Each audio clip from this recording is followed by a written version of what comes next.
বিসমিল্লাহির রহমানির রহিম। আমি মরহুমা বেগম খালেদা জিয়ার বড় সন্তান তারেক রহমান।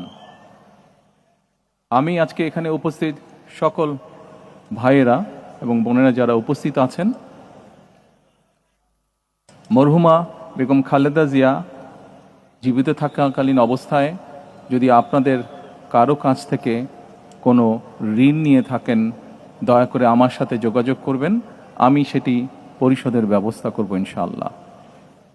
একই সাথে উনি জীবিত থাকাকালীন অবস্থায় ওনার কোনো ব্যবহারে, ওনার কোনো কথায় যদি কেউ আঘাত পেয়ে থাকেন, তাহলে মরহুমার পক্ষ থেকে আমি আপনাদের কাছে ক্ষমা প্রার্থী। দোয়া করবেন আল্লাহ তাআলা যাতে ওনাকে বেহেশত দান করেন। আসসালামু আলাইকুম।